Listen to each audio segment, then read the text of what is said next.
Good evening, everybody, and welcome back to another episode of Carnivorous Grandma Speaks. Tonight, I am super excited to have with me Chris and Ash from Chris Cooking Nashville. Hey, Chris and Ash.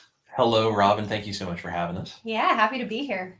We are so thankful that you are here. And I've been watching, of course, watching Chris's come up, I'm going to call it.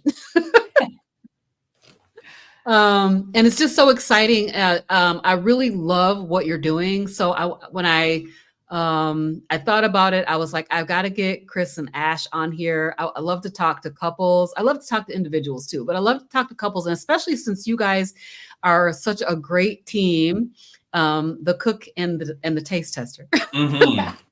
Absolutely. Camera lady. I also will say I also do the dishes, just FYI. So professional dishwasher too, yeah.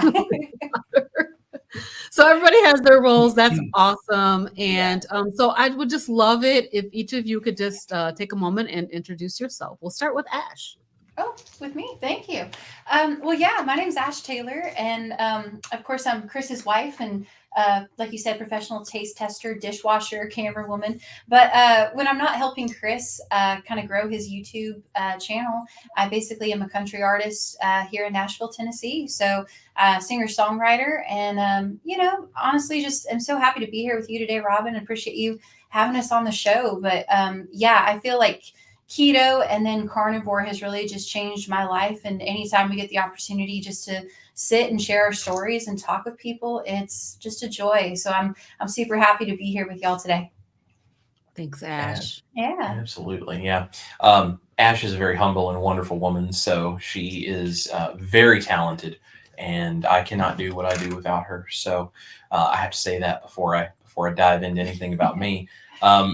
So if anybody watches the YouTube carnivore space, they may have heard of me. I'm Chris from Chris Cooking Nashville. And when I'm not on YouTube throwing down crazy carnivore recipes that come from, I don't know, someplace out of left field in my brain, I guess, I am recipe experimenting in the kitchen off camera a lot of the time. And I pretty much cook everything that we eat. So I spend a lot of time in the kitchen, just even making the same things over and over. I am also a country artist and a musician, although I spend more of my time with those talents being Ash's lead guitar player and her band leader, and sort of operate as her manager as well. So we just have everything intertwined in the two things that we really like to do. So we're kind of just all in one together, the two of us, full-time YouTubers, recipe creators, carnivore and keto, passionate people, and country musicians that love to tour around and make people happy with music and good, healthy food. Mm-hmm. You guys are literally living the dream over there. We're doing that. Yeah. Awesome. That is awesome. I know, Chris, recently I heard you saying on one of your videos that you were able to go full-time on YouTube, which is absolutely incredible. And I, for one, am super proud. Like I had anything to do with it, but it's so exciting that happened for you. I love it. Yeah. There was a long period of time there. We've talked about this on my channel before, but there was a long period of time there where Ash and I really did struggle a lot because as musicians in 2020, when the world shut down, the entire entertainment industry disappeared for a while. And we both not only lost the music careers we had, but we also lost the jobs that we were in at the time. And we lost the house we lived in because it was sold out from underneath of us for, money for the pandemic. And so we ended up having to move, and we took on a bunch of debt. And it was just a really difficult time for people in the entertainment industry. And so I ended up getting a day job that was doing armed security for a private university.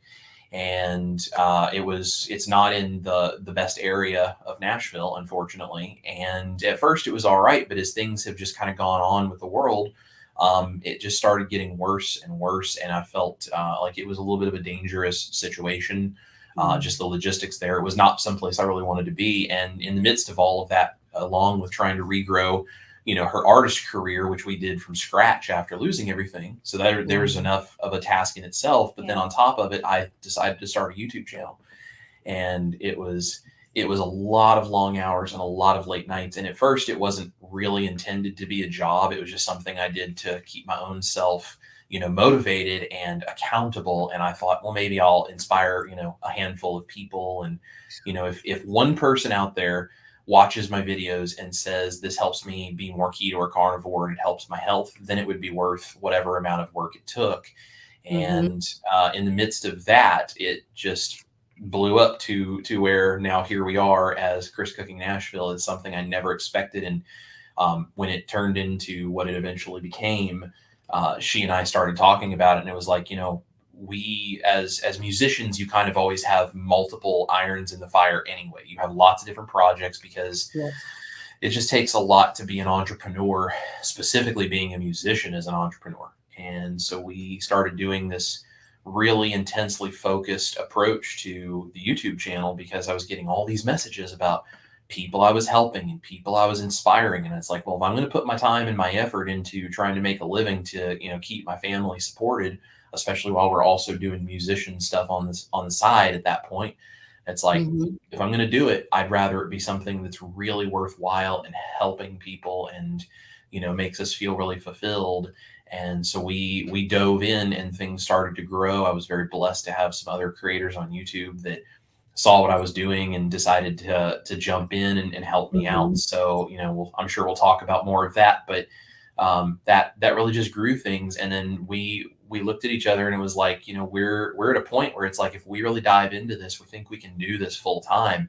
And then that, of course, then frees everything up with me not being tied to the day job schedule, to where we were simultaneously able to start working on her artist stuff and like more so than we had been, because she had quit a day job as well and was trying to pursue being an artist. But it's a difficult thing to do that as a single, approach. Like you have to have a partner in that. It's a lot of stuff. And so when I was able to free up my time, we had the time for her to help me here and for me to be able to now go on the road with her. So we're doing good. We've got these things going full time. I just crossed 100,000 subscribers day before yesterday, and she is doing her day first. Before yesterday, oh my god! Yeah, day before yesterday, we crossed amazing.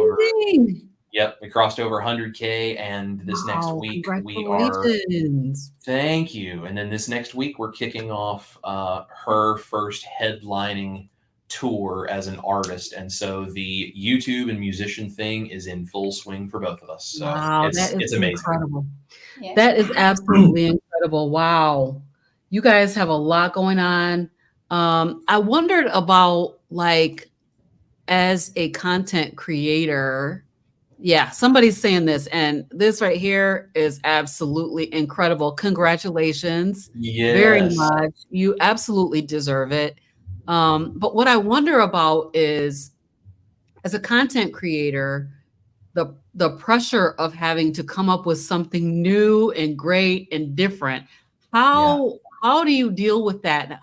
What is your process for coming up with something new? Like, because the people, I'm a YouTube content creator. I don't have nearly that as many people as you, but the people be expecting those things. They're like, where is my this or that?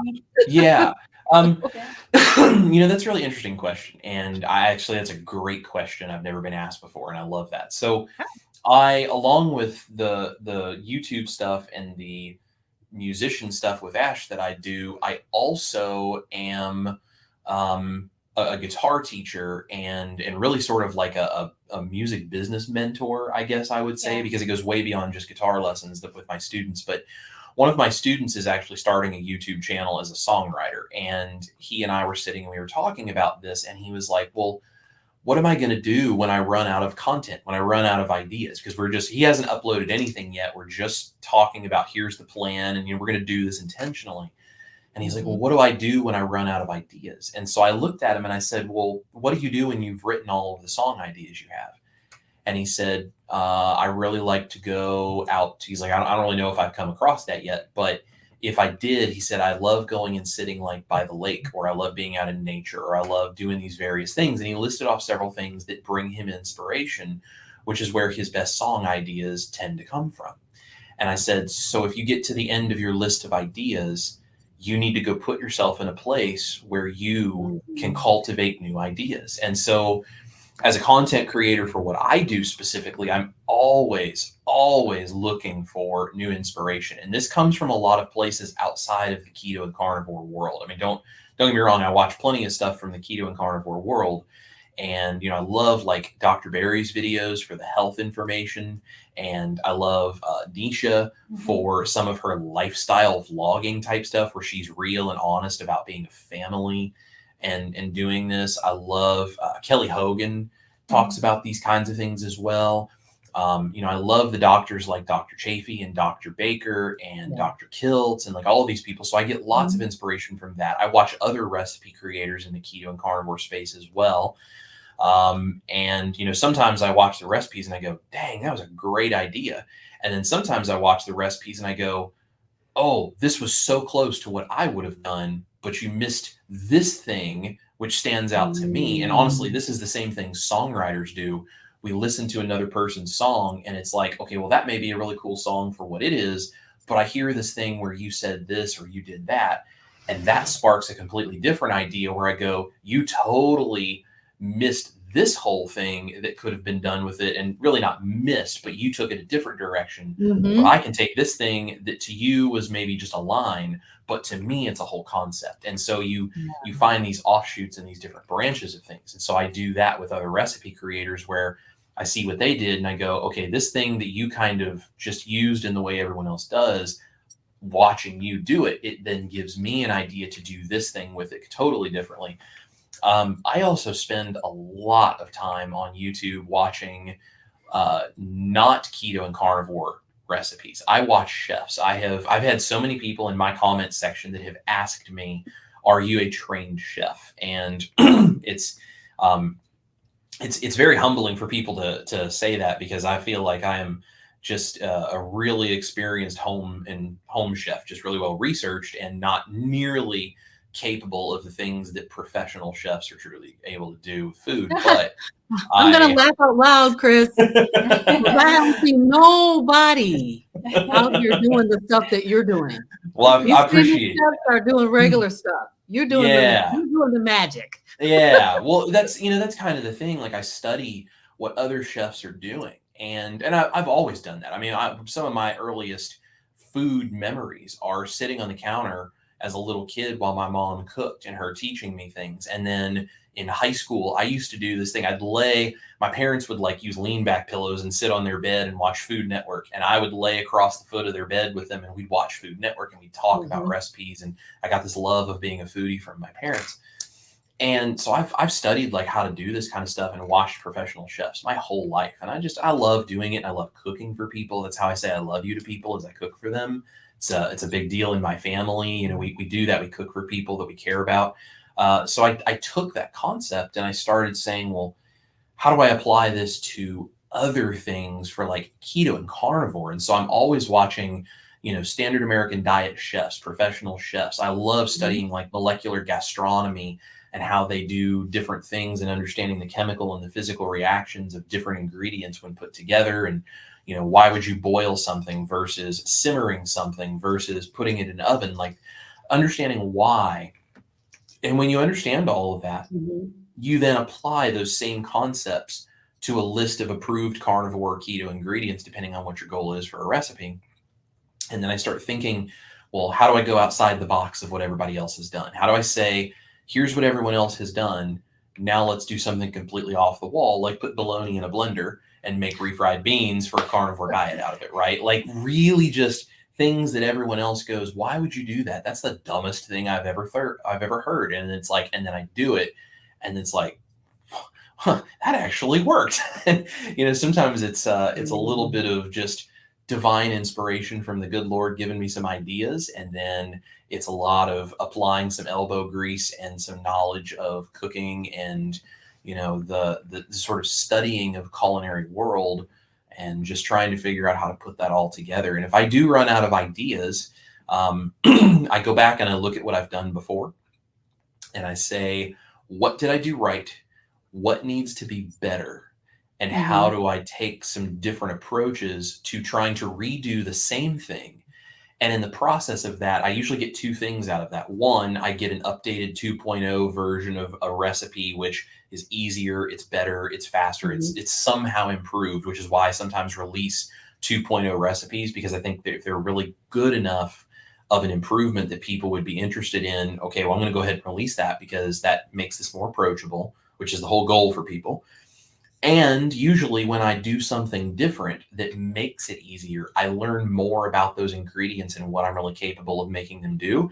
And then that usually sparks well, now if I did this, what does this now become? In fact, we just had this experience yesterday, and I can't say too often much about it because I haven't filmed the video yet, but I had this really odd thing happen because I had some of my newest carnivore pasta noodles, the spaghetti that I came up with, it's piped into the hot water.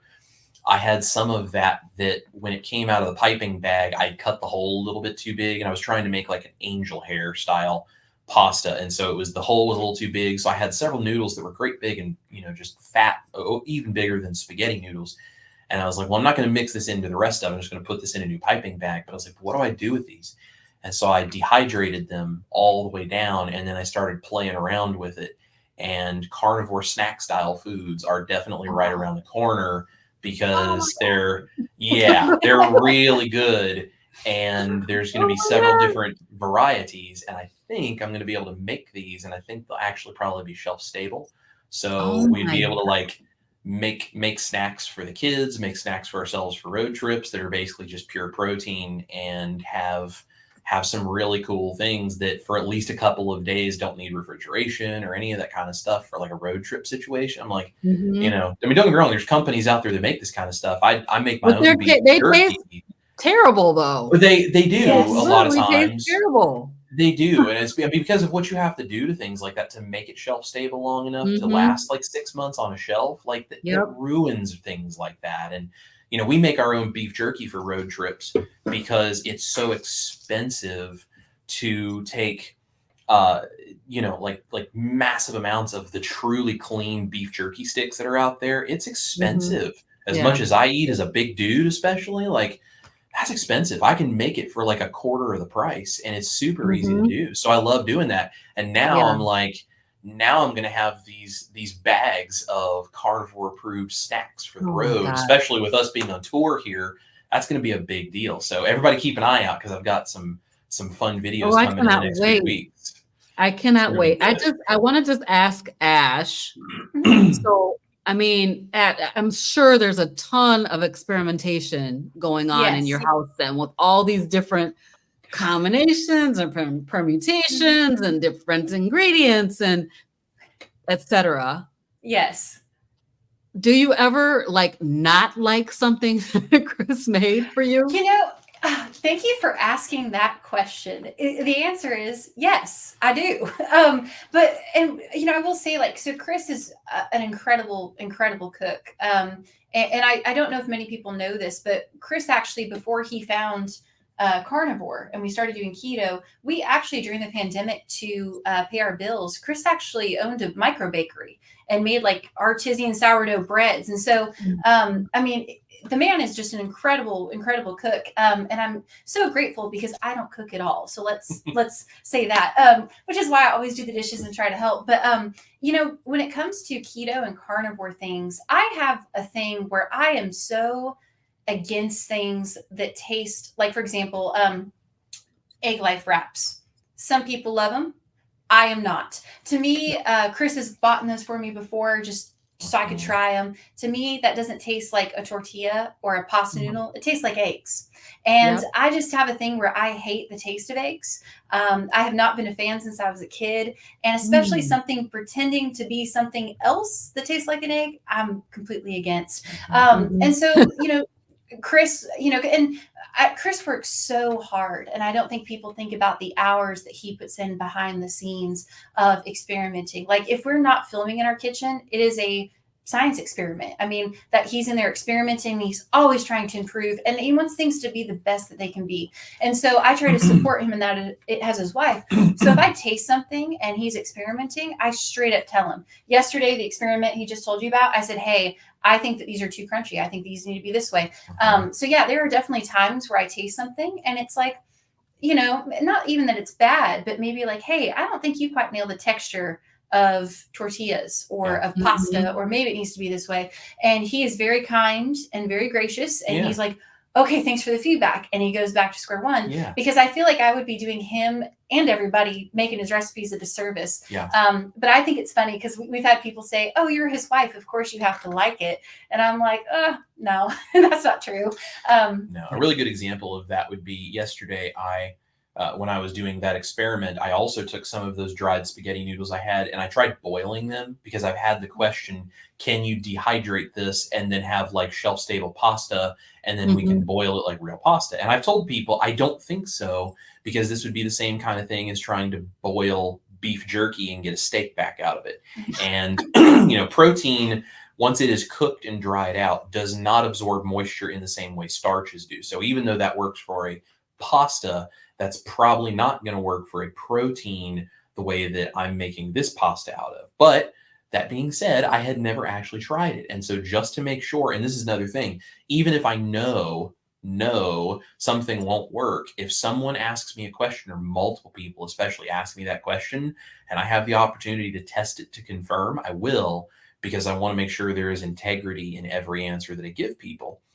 And I had a bunch of people ask, so I tested it. And I boiled it. I mean, I boiled the heck out of it, trying to get it soft again. And I did get it back to a rubbery consistency, but I was like, yeah, that doesn't really work. And I was like, here, you want to try this and see what you think? And she was like, I mean, it was an immediate reaction. And also, I mean, we're entrepreneurs, and this is my full-time job now. And it's like the short-sightedness of her faking a reaction to something, or saying she likes something she doesn't, and then people saying, oh, I absolutely hate this. I mean, that would be it would work for like a month. And then once I had 3 or 4 recipes in a row come out that everybody hated and she said were great, immediately would kill the reputation of what I do. And so she is very, I will say, I'm very blessed to have a woman who is so kind and simultaneously honest with me about these things, because I need her to be. Well, and same way, honestly, you know what I mean? It's like we're married, we're best friends, even musically. I mean, everything is conjoined. And it's like, if I write a song that's brand new and I play it for Chris, I would hope to God he'd say, oh, don't play that one. You know what I mean? Like and I think we're always working together, but also working to help push each other and to grow. And I think that's just what it is. But yeah, I've actually spit out a couple of different things and just been like, nope, that tastes like an egg. Keep going, And it's never meant like in a harsh or cruel way, like, hey, I think you got a good start, but let's just keep seeing what we're doing. But and I think to compliment Chris on that, though, like I said, he just works so hard though. And when he puts out a recipe, like when we film, like whatever he makes, whatever you see on that camera, that's what we eat for dinner. That's dinner. I mean, that's dinner. So I mean, we truly eat everything that you see him make, and that I don't just shut the camera off and throw it, in the trash or give it to the dog. I mean, it's legitimately, and I honestly request recipes a lot too, where I'm like, hey, can I get some carnivore pancakes, Saturday morning or whatever? Because I really enjoy them. Yeah. So that brings me to my next question, which is, what is Chris's dish, the favorite dish that he's created that you just love, Ash? This is such a tough question. This is really, really hard. I don't know if I can pick one. He literally asked me this a couple weeks ago, and I was like, I need to think about that. But I really think the one that I think is incredible is actually his carnivore pizza crust. I mean, seriously, I have tried many different pizza crusts that were low carb before. I think the pizza crust is probably one of my favorites. Also, the carnivore pancakes.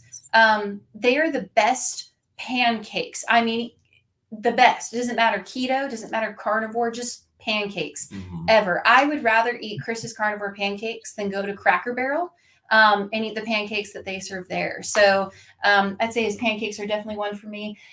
And the mashed potatoes. I at first, I will be honest, when I saw how he made the potatoes, I was like, especially that was like his first big viral recipe. And I remember you also weren't here when I filmed. No, that. I wasn't. I was not here. Your mom was here. You were playing a show. My parents were in town helping me. It was the first time they were involved, and it was you not being here for the taste test. So you didn't know about that till after the fact. Yeah, but he told me like what he did, and he served them to me. And it's like I literally took a bite, and I was like, how do these taste like real mashed potatoes?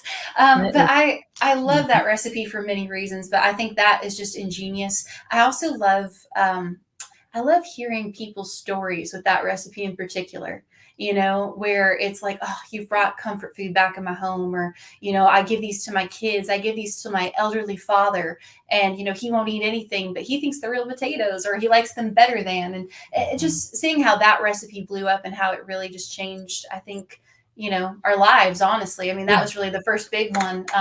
So yeah, I prefer carnivore mashed potatoes over real potatoes for sentimental reasons and for the taste as well. Yeah. Those carnivore mashed potatoes are absolutely incredible. And what I have a question about that, but what I want to say about those mashed potatoes, and I'm not even using the 2.0 recipe yet. Yeah. But I'm planning to. For sure. They are so good. I mean, I made those, and it's kind of one of those make you want to shed a little tear moments because it tasted so good. Yeah. It tasted exactly more like mashed potatoes than like, I find potatoes to be very, very starchy. Yeah. So, and I haven't had them in 18 months now, but sure. But they're super starchy. And they give you a weird texture. Like if you let mashed potatoes sit and get cold, they get this kind of weird texture. These mashed potatoes taste better than regular mashed potatoes in my mind. They don't have that weird kind of consistency if you make them right. They don't have that weird consistency. They don't have that starch, which is just I don't prefer the starchy taste of mashed potatoes. Sure. So. But those are really, really good. That's like the first recipe that I found of yours that I tried. But I want to ask you about the toasted gelatin. Yeah. Because who does that? How did you come up with the idea to toast the gelatin? Because that was like, what? I mean, who does that? Yeah. So it's really funny. So the first thing that happened is I was trying to figure out, is there a way to get something that would be kind of like sesame oil that would not be sesame? Because if you don't want seeds, and there's some debate out there as to whether sesame oil is good or bad, because as the seed-based oils go, that one you can kind of actually press out of the seed instead of have to industrially chemically remove from the seed. So, for some people on keto, I know sesame oil is not a big deal. Yeah.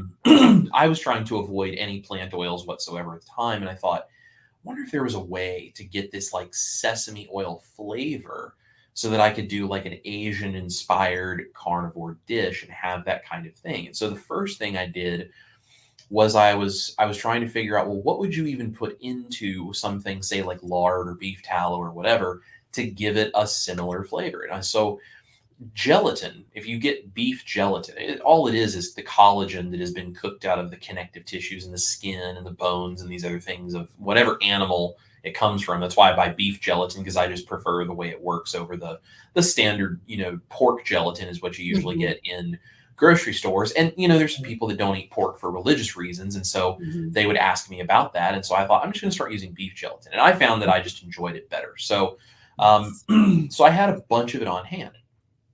And I was like, well, if you're going to add something in here, gelatin has kind of a grain or starch type flavor if you just put it on your tongue by itself. And this is another thing as a chef, you have to taste everything, especially if you want to create a recipe. But even if you're just cooking for other people, taste, because if you're guessing or you're blindly following a recipe, it's going to bite you in the butt eventually. Like it may not happen today, but it's going to happen eventually. It's happened to me where you just trust it a little too much and then you go to serve it and it's like, oh, that's not good.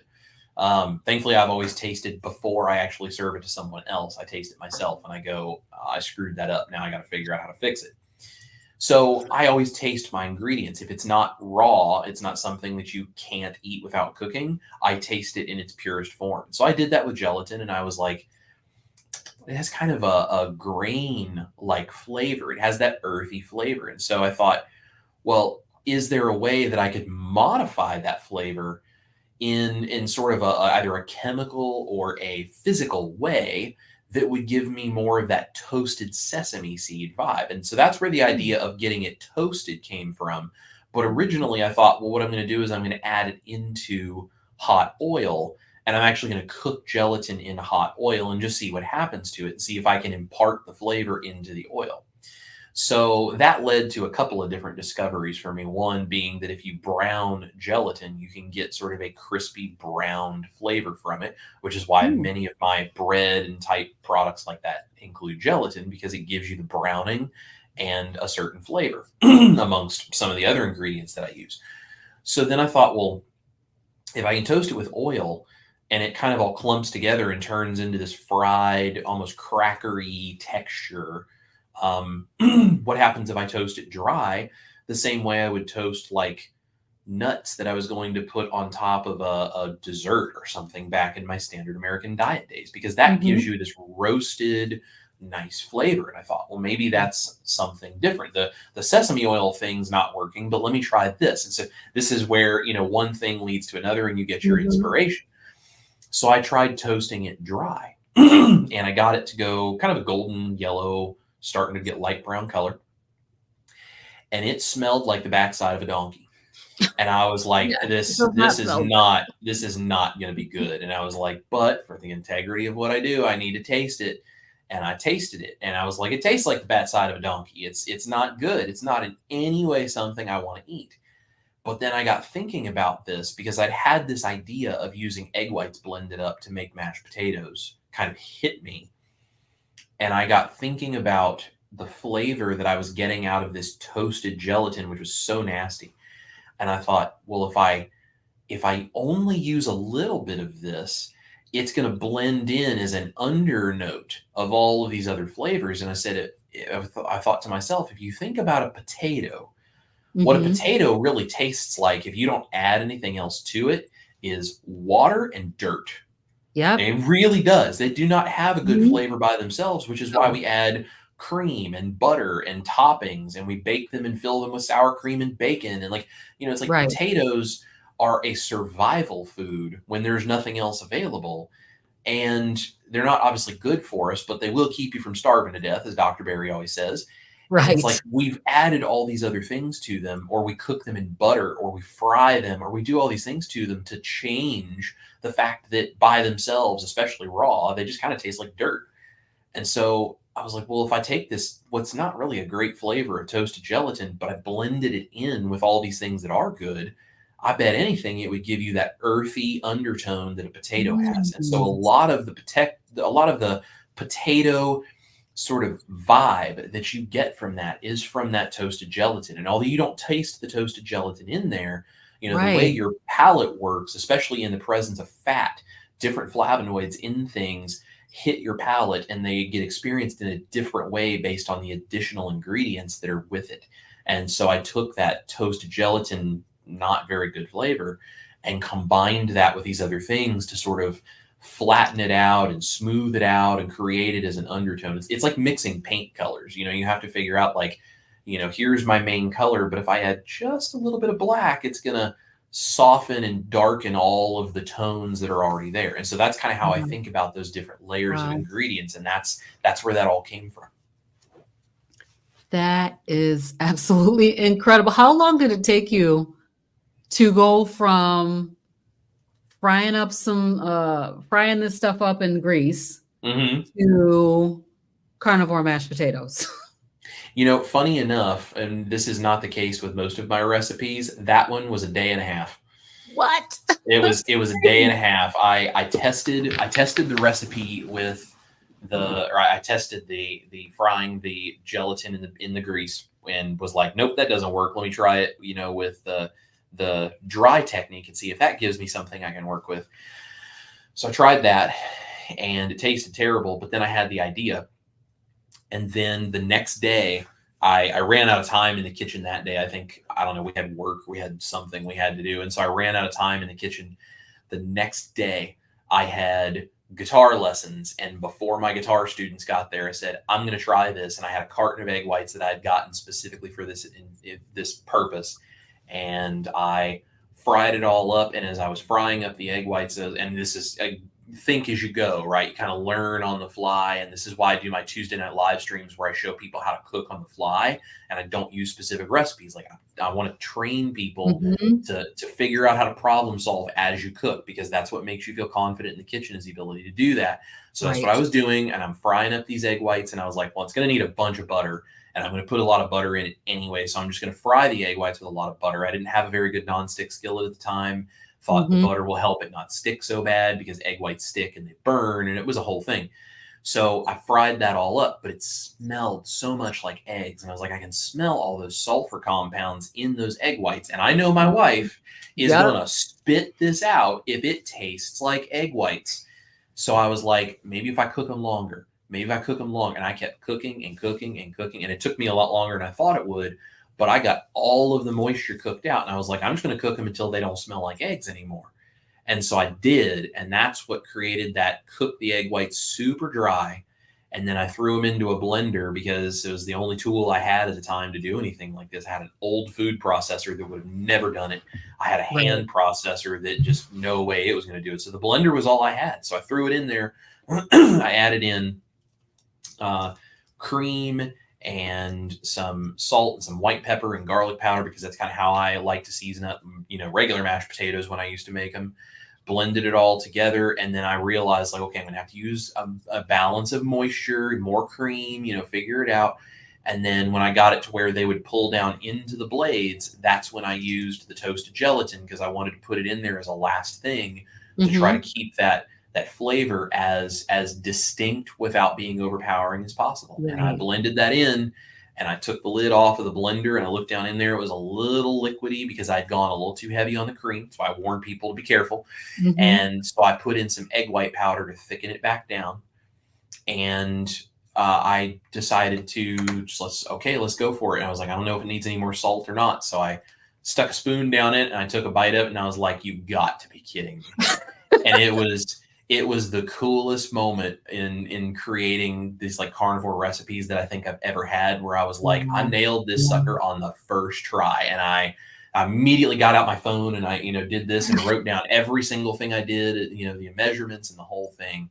And the second time that I made it, because she was not here, she was still working a day job. So she was gone.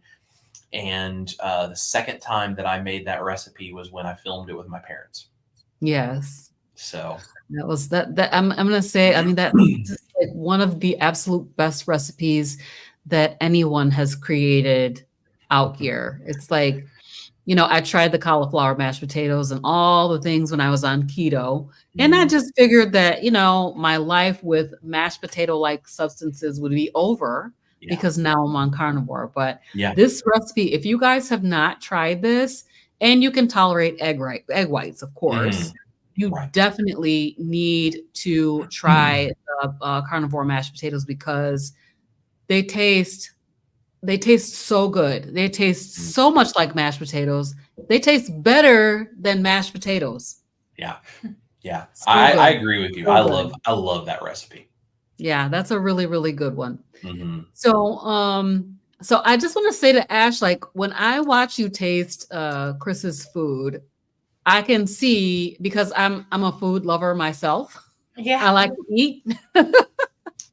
I said, this one is a woman after my own heart, because I can see she likes to eat too. Yeah, right. Yeah, I can tell that the food is good. And so whenever I see you saying, babe, I think this is the best thing you've ever made. Which you say a lot. Yeah. I'm like, it's got to be so good. I can't wait to try it. So the most recent one that I saw was the cottage pie that you made. Yeah. And I think really good. The 2.0 of the mashed potatoes on that. It looked so incredible. Yeah. But yeah, I agree with you. When I was cooking the mashed potatoes for the first time, I kept watching your video over and over again to see, well, what did he Hmm. say? What did he say? Okay, keep cooking it. Keep cooking it. Every time I Yeah. would check and there's a little bit of liquid left. Nope, just keep cooking Mhm. it. And my mom absolutely loves them. My Mm. husband loves them. They're so good. So thank you for that recipe. And I'm Oh, sure that many of us thank you for that absolutely amazing recipe. oh, you're very kind. Yes. So there's a bunch of people saying hi in the chat. Plus, we have a couple of questions. So I'm just going to kind of Sure. run through a few of these and shout these folks out. So Yeah. Paul Beater is here. Hey, Paul Beater. Good to see you, sir. We have a question from him about their chuck roast recipe. Would Yeah. it work for a beef shank? For beef shank. Yeah, I think so. The thing that makes chuck roast work so well for that particular thing is the fat ratio. But the nice thing about a slow cooker is you don't have to really worry about it like overcooking and drying everything out. So if you want your beef shank to be like a well done kind of a thing and you want it to pull apart and shred, that should be no problem. Just make sure you have enough fat content in there so that the meat doesn't feel too stringy and dry. So you could easily do something like that. In fact, if you were concerned about the beef shank not having quite as much intermuscular fat, you could take some bacon slices and you could wrap the bacon slices over the beef shank, stick it in the slow cooker, do the exact same thing, and then when it's all done, pull those bacon slices out, chop them up, fry them, throw them back in. Man, that would be amazing. That sounds incredible. Oh my gosh. I cooked a beef shank for the first time last Thanksgiving, I think it was. And it just was, it was, as you said, it was stringy, it was dry, it didn't have enough fat. So I was like, it's okay, but I wasn't too thrilled with it because I think I didn't cook it right. Yeah. And I think I braised it. Yeah, things like beef shank, they take a little bit of extra care. Anytime you have any kind of a leaner meat, which down there the shank is going to have it's more of a working muscle. Yes. And I mean the chuck is a working muscle too, but because it's higher up and it's closer to the center of the cow, it does have a little bit more intermuscular fat. So when you get those leaner cuts, they just take a little bit more just careful attention, just so you don't get them. There's a threshold where it's good, it's going to fall apart, it's tender, it's tasty, and then you go just a little too much, and those proteins they all seize up and they start pressing out that little bit of fat they do have. So it's just finding that balance. Just takes a little practice. I think that's what I did is I cooked it too long and it just was. I was very sad because it wasn't cheap. Yeah. It was expensive, and it just wasn't that good. So I have to try it again and use your technique with the bacon. That sounds absolutely incredible. There you go. So 22 Q Cat is here. Yes. Hi, 22 Q Cat. And we're happy that you are here. 22 Q Cat also says hi to Ash. Yes. Hi. Yes. Richard Williams is here from Copper Hill, Tennessee. The firewood is stacked. Yeah, there we go. I'm glad to hear he got it done. Good to hear you. See you here, neighbor. Diana Cruz is here from Fredericksburg, Texas. Hi. Hey, Diana. Thank you for Hello, being Diana. here. Evelyn is here. Hi, and Evelyn. Kaylee is here. Hi, Kaylee. Karen Harrington is here. Hello, Karen. Everybody's saying congratulations on your 100K, and absolutely, that is so fantastic. You very much deserve every good thing because you're making life for a lot of us absolutely incredible with these recipes. Things that like pancakes. I was like, pancakes are done. Like, I just am not going to eat any more cream cheese and egg pancakes anymore. They're just not good. And then a couple of people have put out recipes for pancakes that have just been, they take too long to cook, that kind of thing. So I appreciate, the recipes that you do. And I also appreciate the fact that you give such detailed instructions in your videos for how to make the recipes as well. Absolutely. So Michael Callahan wants to know, would love Chris to develop the fish portion of a traditional English fish and chips, please. That would be great. So I have a whiteboard that's on the wall over here that's next to my computer monitor that has all of my recipe ideas, and figuring out battered fish is on there. So stick around. Nice. I know you're gonna come up with it because that's gonna be a good one. My husband's gonna love that one. That's So right. Yeah. it may never go back. Like, and those kinds of batters can be used for chicken and whatever else you want to bread, fried shrimp. So yeah, I'm That's looking right. forward to that one. That's gonna be good. Mhm. Jiffy is here, and thank you for being here, Jiffy. We're so happy that you're here, able to catch the live as well. And Alto Eager is here. Let's see. Janelle is here. It's okay, Janelle. We're just happy that you have arrived. That's right. And then Dr. Nelson is here. So Dr. Nelson says, I'm a trained chef, trained by Chef Jean-Pierre on YouTube. Yes, Chef Jean-Pierre loves his butter. That's a good place to get some good training from. I like his videos a lot. Yes. I love to cook too. I'm nowhere near the kitchen magician that you are, but I do love to cook. Before carnivore, I went to the library and I would get a ton of books on different cuisines and cook all different kinds of cuisines.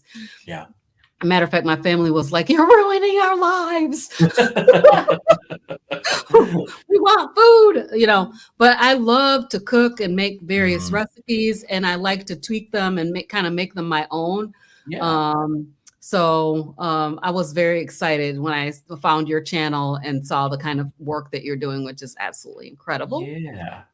And then, so I popped this up earlier, but Pop Eater says udon noodles for those thick noodles.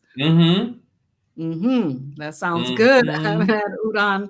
I have not had udon in a long, long time. That sounds amazing. And then turn it into Cheetos. You might want to watch the channel over the next month. Yay! I cannot wait.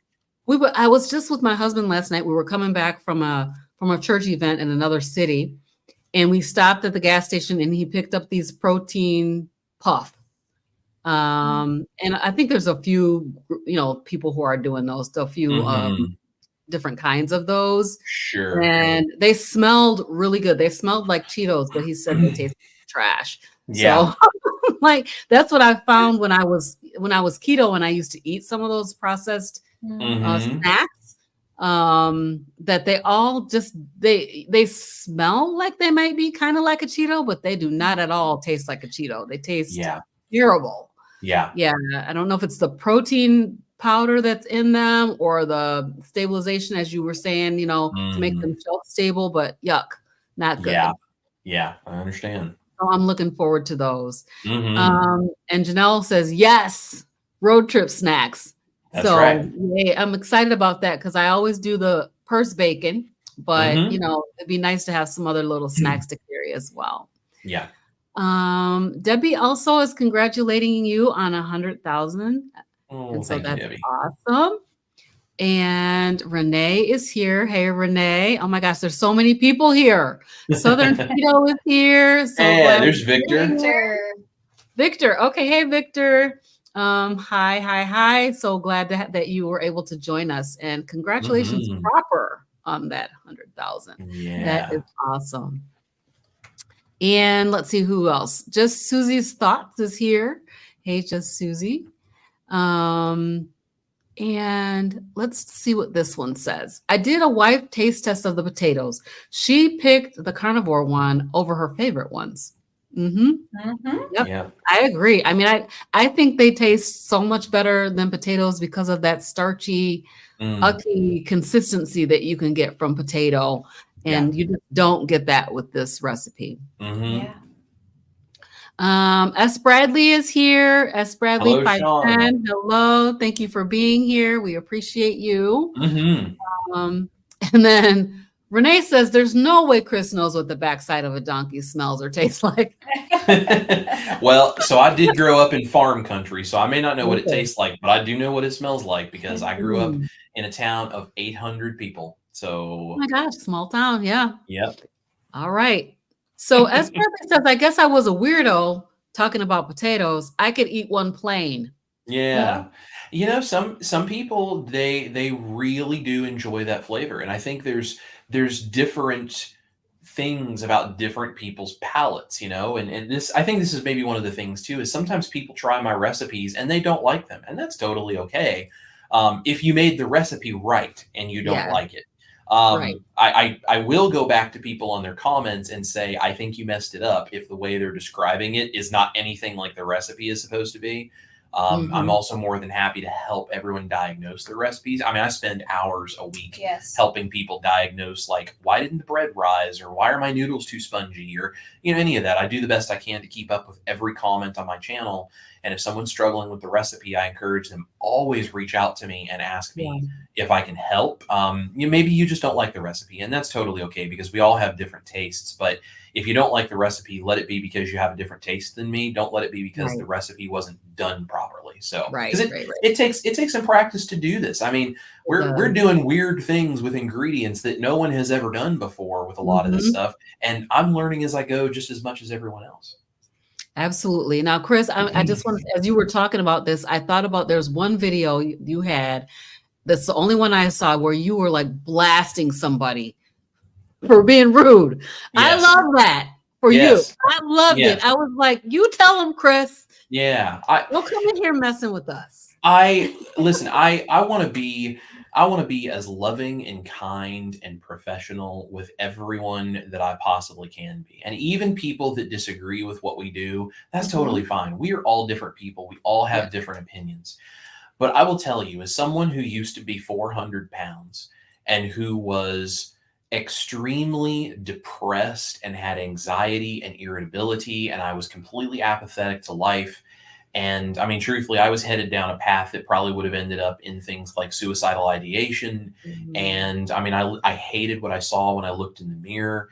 I was desperate and I was searching for some kind of a solution. And I didn't, all I knew it was that I was blaming myself for the fact that I was fat and I was sick and I was addicted to things and I thought I was worthless. And now I know I had so much brain fog, I couldn't even see clearly the difference between what I was responsible for and what I wasn't. And I was in pain. I mean, I was a mess. I was an absolute mess. And so when people come in the comment section, if they disagree, that's fine. I'm fine with that. But if they come in the comment section and their whole intent is to tear down what I do or call us fat or any of these kinds of things, it's not so much that I care about what they're saying to me, but I can tell you, as someone who used to be in a really bad place, if I saw somebody doing that and then the YouTube creator didn't respond and Mhm. didn't tell them to knock it off, I would think the YouTube creator is a lie. It's a farce. It's a big fake thing they're doing for money. And this person is actually right. Now I don't know if this whole keto carnivore thing would work or not. Right. And it's like there is a point where I feel like at some point in time, someone has to put their foot down. And you have to stand up for people who aren't not at a place where they can stand for themselves yet. They Right. will be there and they will get the clarity of mind and they will have the self confidence to do it, but they are not always there yet. And I used to be that person and I used to let people kick me around and talk about how I was worthless and whatever. And I believed it. And Mhm. now I know that's not the case. And so Right. every now and then someone decides to come in the comments section and they try to tear down what I do on the channel, or they try to tear down us for the fact we still have extra weight to lose, or they try to talk about how stupid this is and anyone who wants a recipe like this doesn't deserve good health and whatever. And those people I'm more than happy to stand up to, because at some point in time, justice requires someone to be the bad guy in the moment. And if that has to be me, I'll take that on, because I know there's a Yep. whole bunch of people standing behind me that are not ready to defend themselves because they're not at that place. And if that means people have to be angry at me, fine. Let them be angry at me, because there's a whole bunch of people out there that means a whole lot to. And I used to be one of those people, and I didn't have a good resource of somebody doing that. And now that I'm on Right. the other side of it, it's like what I do when I handle people like that in my comments section is what I wish someone would have done for me. So I'm being the change that I want to see, because I also Mhm. know how hard YouTubers work to do all of this. You know how hard this is to do this. And I understand that you can't focus on all the negative stuff every single day, Right. but I also think it's very difficult to ignore it constantly. And in fact, Amanda from Carnivorous Me is a good example of this, where a Yes, YouTuber is absolutely. being bullied, and Mm-hmm. people do not understand, like, it doesn't matter how confident you are in yourself. That can be very difficult to just hear that day in and day out, because even if you know it's not true, it's hard to hear that. I emailed a friend of ours who sent us a wonderful gift that people will be seeing in our Tuesday night live. This lady that watches my channel, very sweet lady, Donna, does woodwork, and she made these amazing signs for us and wanted to say thank you. And she sent these to us. And I emailed her back, and she had sent me this long email thanking us for the work that we do. And she apologized for the long email. And I said, Donna, please don't apologize, because you need to understand that for us, this takes so much time and effort and energy. And I mean, we get flack for it. It's like, that's what it is to be a YouTuber. That's what it is to be a personality that people know. The same thing as a musician. Like, some people love what you do, and some people don't. And the people who don't, every now and then, a small minority of them can be very loud, and they can be very hateful. And that's, and we're human beings just like everybody else. And it's like, I'm not immune to people who say that I'm fat, and they say that I'm stupid, and they say that this is dumb, and they say, like, I've the number of times I've been called fat, or told that it's good that I'll be dead in 5 years from a heart attack, or any of these things. Like, there's people on the internet that wish for you to die because they disagree with what you do. And it's really sad, but that's the reality of being a YouTuber. And I accept that. That's fine. But I don't accept the idea that should be just an okay thing for people to do, more than anything, because there are other people watching who are waiting to see how I respond. And it's like, you know what? You can be the desperate, fat, completely out of control, depressed, anxious, irritable person who's super sick. And then you can use things like keto and carnivore, and you can turn it around to where you become the successful YouTuber, recipe creator who can stand up for the other people that are just like you used to be. And that's what I really want my channel to be about, is people like that knowing they are not alone.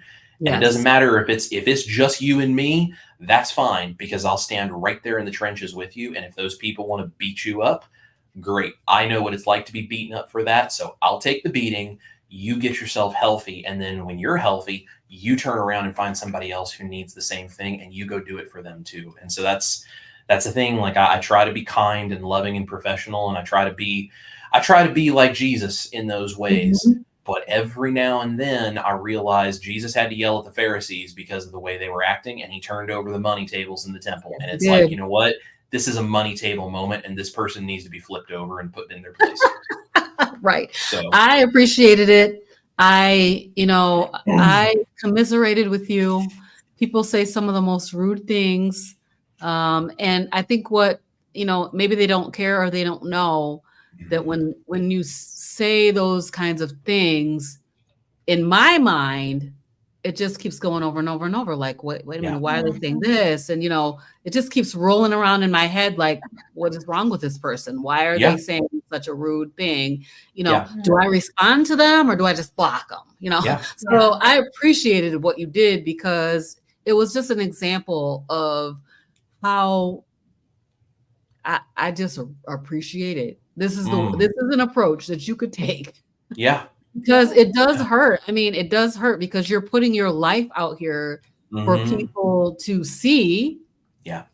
And, and people are going to judge that. Some of them are going to judge it harshly, so, and it's really unnecessary. I'm just like, scroll on. That's what this is for. Just scroll past. It's okay. You don't have to stay on this page if you don't like it. So I really did appreciate that. It was a little bit of a rant, but I definitely was there with you and commiserating with you on that. So thank you for giving that explanation. Of course. I do want to know if you guys can sing. I'm sure we could do a little something. Do you want to go grab a guitar? I'll leave real quick, and I'll go grab a guitar in just a moment. In the meantime, I got a few more hellos that we can say.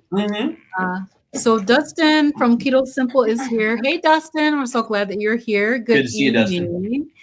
And also we have Maritza Garza. Yeah. Hi, Maritza. So happy that you stopped by and glad that you're here, able to be here with us tonight. Bruce Kuhn is here. Hey, Bruce. Hey, Bruce. Happy that you're here.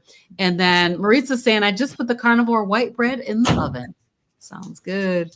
Sounds very good. Awesome. And let's see, do we have anybody else here? Karen Harrington loved the butter mayo. Let's see. Barry Weems is here. Hey, Barry. Hey, Barry. Thank you for stopping by. We appreciate you. And then Pa Beater saying, I'm kind of surprised that Wes isn't here. Jay is here. Hey, Jay. Thank you for coming in.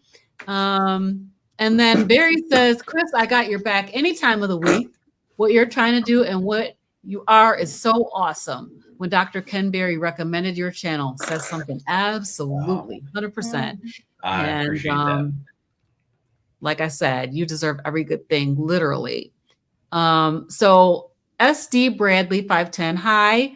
I got to meet Scott and Amanda Carnivorous Me on the 23 low carb cruise. They are such wonderful people.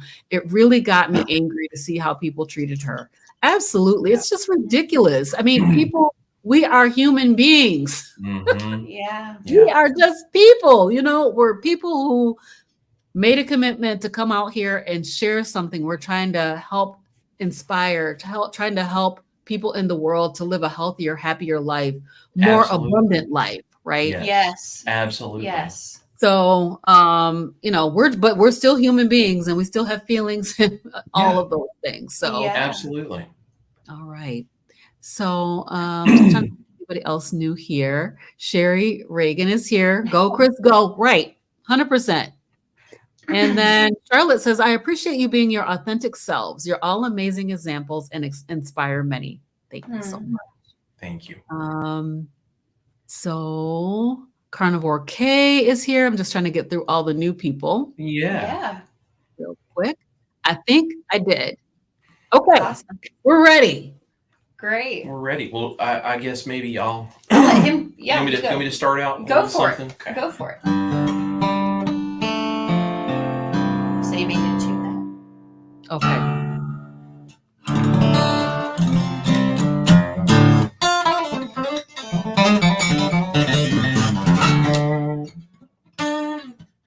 Cool. Anything in particular you think I should play, honey? Oh, whatever. Giving you the honor if there's something you want to play. I don't know.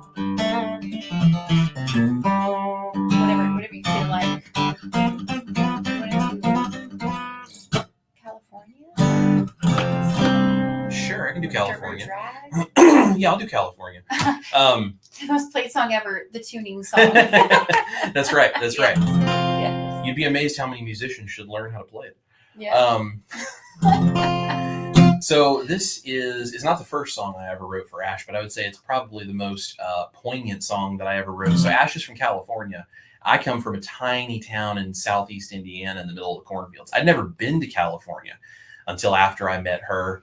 And I didn't know anything about California other than what you see in like, pop culture and movies and all these different kinds of places. And so I sat down with a buddy of mine and I was like, this is kind of how she makes me feel and what I think of California and the whole thing. And so we wrote this. So this is called California. This is all about her.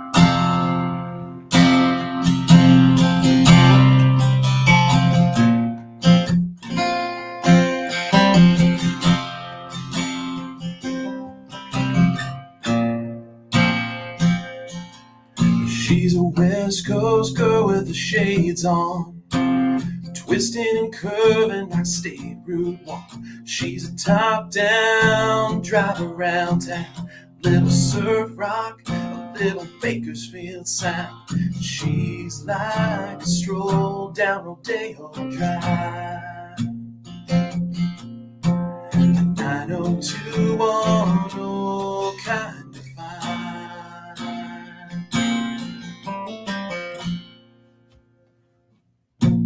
She's famous as the Sunset Strip. She's cool like a mountain air. As beautiful as Marina Del Rey and worth more than you square. She shakes me like an earthquake. She's a wildfire in my mind. She's a fine wine. She's a good time. She's sunshine. She's California.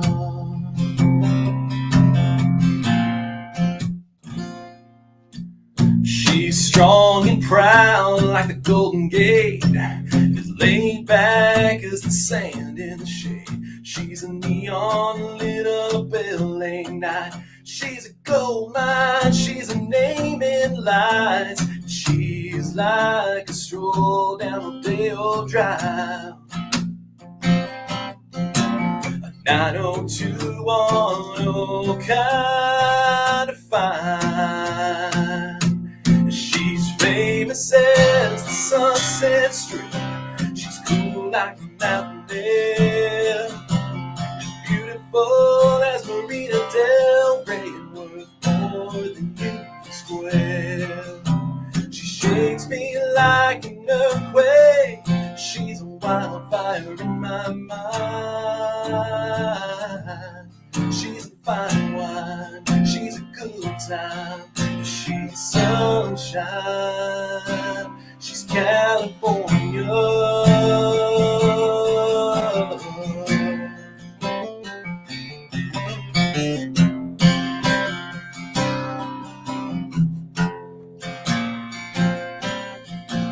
She walks in the room. She's the only one I see. She's my California dream.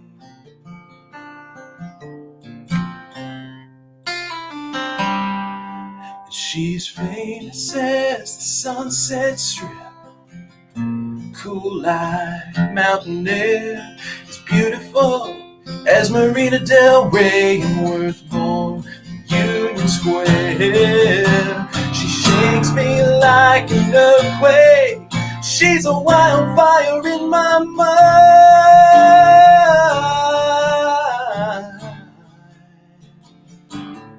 She's a fine wine. She's a good time. She's all mine. She's California.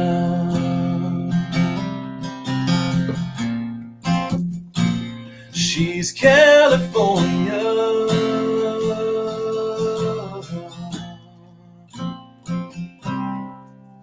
She's California. Yay! So sweet. So sweet. Oh my gosh, I can see you over there blushing. Yeah, that's me. You know, I think it's so funny. Chris is just so sweet, and he just writes so many wonderful love songs for me, and all the time I just blush. I'm just like, oh, he is. He's just a very sweet, compassionate human being. I think that comes through on his, channel a lot if you watch it. So, yeah, no wonder I married him. Exactly. Also, he cooks too. I mean, I married up. That's right. I married way up. I say she married me for the food. Believe me, the songs came later. It was the carnitas. Yeah. Ah. Yeah, those carnitas. Yeah. That's right. Yes. Yeah. That was so good, Chris. Thank you so much for sharing that with us. Of course, yeah. It's a bunch of commenting here. Oh, Jay wants a carnivore cubano. Carnivore Cubano. Ooh. All right. Well, you know what? We were in Miami not too long ago because we went down there for the cruise right before I quit my job and had our honeymoon 3 years later.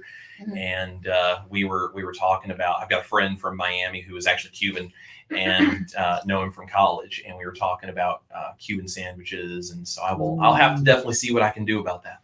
All right. We'll be looking for that one too. Yeah. Renee wants an encore. Cooking engineering. What else could we ask for? Somebody asked for cigarette. Couple people asked for cigarette. So I don't know if you guys have that one in your back pocket. Well, that's my current single. Single, and the music video just came out. So how fitting would that be? Yeah. Let's see here. Give me just a moment here. We'll tune up. And I have to say too, Robyn, I don't know if you know this about Chris, but do you know that he is a video director and color corrector and all of it. He's done my past 2 music videos. Wow. So on top of being a chef, he's so humble. He's not going to tell you, but I'm going to tell you. I'm going to brag on him. But yeah, Chris, the song Cigarette is my current single. And we filmed a music video. Thank you. We filmed a music video for it, and Chris actually directed it. He filmed it. I mean, he did all of it. So that just came out on Friday. So yeah, yesterday. Yeah. So I have to check that out. yeah. Is it up on YouTube, or where can we find it? It sure is. It's on my YouTube channel, which is Ash Taylor Country. So while she's tuning up, I will say too, if anyone is watching this on my channel, you can go to the description box down below. Carnivorous Grandma is there. Please make sure to go like and subscribe to her channel because she does amazing things. I've also put Ash's YouTube channel down there as well, Ash Taylor Country. So both of those links are in the description box. And I know both of these lovely ladies would really appreciate a like and a subscribe and a share to help them out with their channels and all the things that they're passionate and talented about too. Thanks, Chris. And if anybody's here from my channel, of course, you guys already know Chris. I'm sure you do. If you know me, you already know Chris. And go and subscribe to his channel as well. So that is awesome. Thank you very much. And I will make sure that Ash's link gets into the description box also on this video. Wonderful. Awesome. Wonderful. We can have the no guitar solo version of this here with Ash. But if you want to hear my guitar solo along with her, you can go listen to the original version on Spotify or go watch the music video and you'll hear my guitar parts in the background there too. So. Yeah.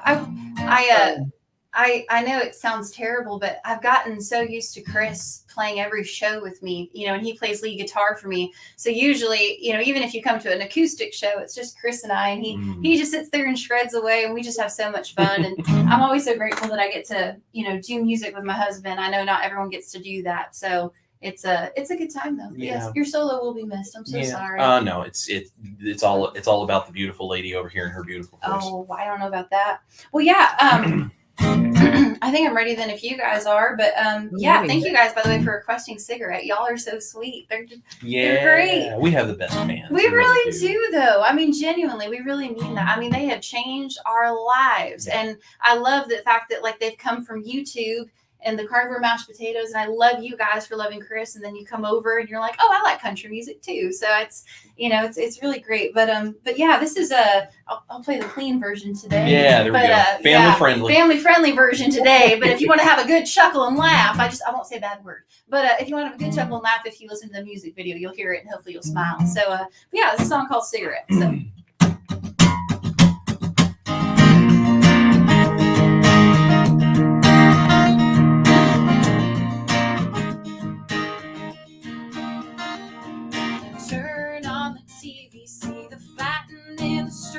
Everybody is losing their minds.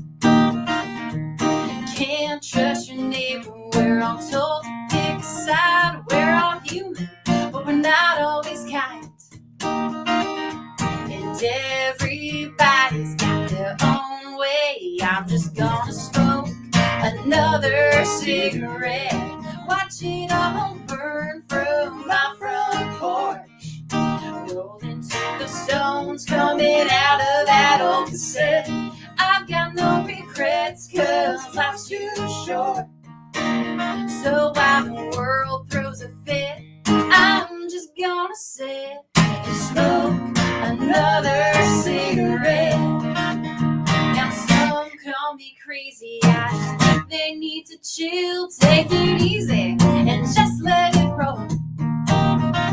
Cause you do what you can, cause you can't do it all. I ain't stressing when it's out of control. And everybody's got their own way. I'm just gonna smoke another cigarette. Watch it all burn from my front porch. Rolling to the stones coming out of that old cassette. I've got no regrets cause life's too short. So while the world throws a fit, I'm just gonna sit and smoke another cigarette. Light it up!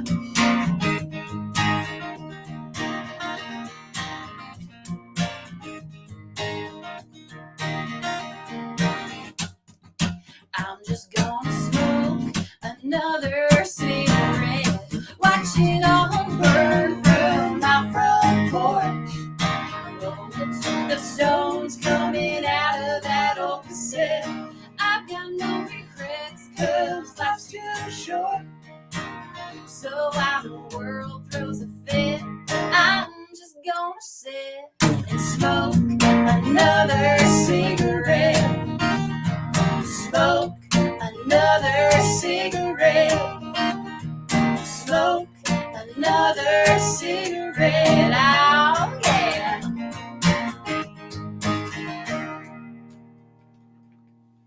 Something like that. Love it. Thank you so much. Oh my gosh. I feel like I got a special concert here tonight. So Hey, just for I you. appreciate you guys so much. Wow.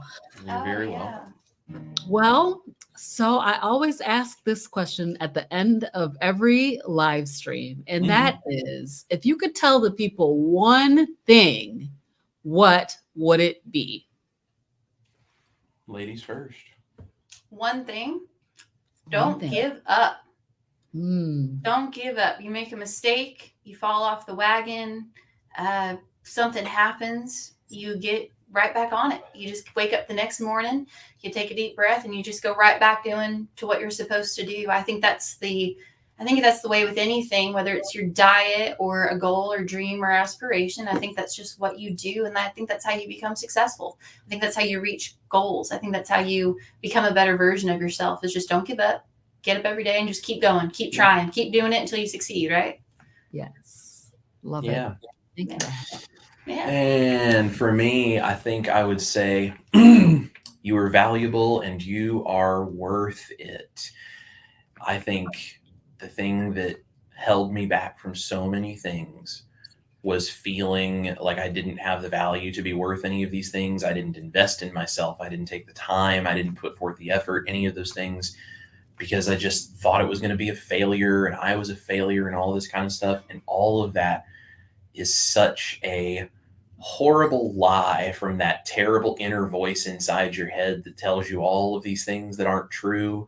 And a lot of that is made worse by the junk that we eat and what it does to our brains and all this kind of stuff. So at the end of the day, remembering that you are worth it and you are valuable, and that entire focus of you being worth it and valuable is why my channel exists, because I know there's so many people out there that don't know that. And if you are watching this and you go, I'm not sure if I'm valuable, you're the person I'm talking to, because you are worth it and you are valuable. And that's why we love you so much. Absolutely. Well, thank you so much, Ash and Chris. I do want to pop this up. Carnivore in the Middle of a Forest just gave you guys a $20 super chat. Jerry, you are amazing. Also, anyone who doesn't subscribe to Carnivore in the Middle of a Forest should subscribe. She is a hoot and a character, and we love her so much. And she is just a great lady. And she's doing the same thing like what we do, where she just shares her real authentic self every day. And just like Robyn here at Carnivorous Grandma, like these are the real people in the community, folks. These are the ones that are helping to shoulder and carry the heavy weight that is moving keto and carnivore forward to help as many people as possible. So go subscribe to Jerry, Carnivore in the Middle of a Forest. Please go subscribe to Robyn, Carnivorous Grandma. Subscribe to this beautiful lady over here to help me keep everything going with her music career here. And just remember, you guys are valuable and we love you. Yes, we do. And with that, we are going to wrap it up. I want to say thank you to everybody. If you're watching the replay, please go ahead and like and subscribe and, share this video. The concert at the end is definitely worth the money. So thank you so much, everybody, for coming out and being with us tonight. And thank you so much, Ash and Chris. And we will see you guys next time. Thank you, Bye, Robyn. everybody. Thank you.